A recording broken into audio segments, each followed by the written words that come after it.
2024 लोकसभा चुनाव में भाजपा की इन तीन राज्यों में होगी करारी हार। सर्वे में हुआ बड़ा खुलासा, इंडिया की होगी बड़ी जीत, भाजपाइयों के पेट में मची खलबली। जी हां दोस्तों, लोकसभा चुनाव 2024 में एनडीए यानी बीजेपी और इंडिया गठबंधन के बीच की टक्कर काफी दिलचस्प होने वाली है, जिसका इंतजार दोनों अलायंस के साथ जनता भी कर रही है। इस बीच इंडिया टुडे सी वोटर का एक सर्वे सामने आया है, जिसमें 15 जुलाई से 14 अगस्त के बीच किया गया था। सर्वे की माने तो इन तीन बड़े राज्यों में एनडीए पर इंडिया अलायंस हावी दिख रहा है।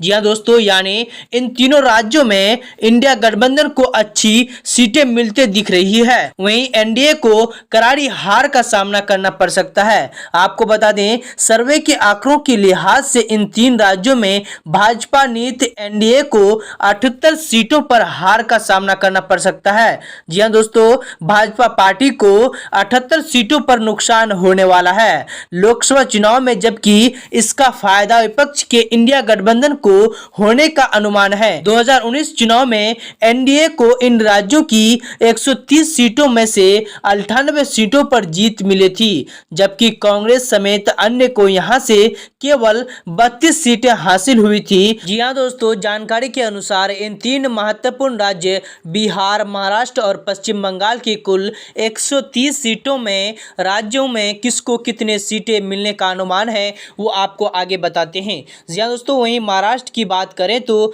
महाराष्ट्र में कुल 48 लोकसभा सीटें हैं, जिसमें भाजपा नीति एनडीए गठबंधन को 2019 लोकसभा चुनाव में 41 सीटों पर जीत मिली थी। वहीं इस सर्वे में एनडीए को आधे से भी कम 20 सीटें मिलने का अनुमान है, जबकि इंडिया गठबंधन को 28 सीटों पर जीत मिलने की बात कही गई है। सर्वे के मुताबिक एनडीए यानी बीजेपी को 47% और पक्ष के इंडिया और विपक्ष के इंडिया को 43% वोट शेयर मिलने का अनुमान है। चलिए दोस्तों, आपको बिहार के बारे में बताते हैं। वहीं बिहार की बात करें तो सर्वे में भाजपा नीति एनडीए गठबंधन के लिए बिहार सबसे ज्यादा टेंशन देने वाला राज्य हो सकता है। बिहार में कुल 40 लोकसभा सीट हैं। इंडिया टुडे सर्वे में एनडीए को यहां से केवल 14 सीटों और इंडिया गठबंधन को 26 सीटों पर जीत मिलने का अनुमान लगाया गया है। जी हां दोस्तों, एनडीए यानी बीजेपी को बिहार में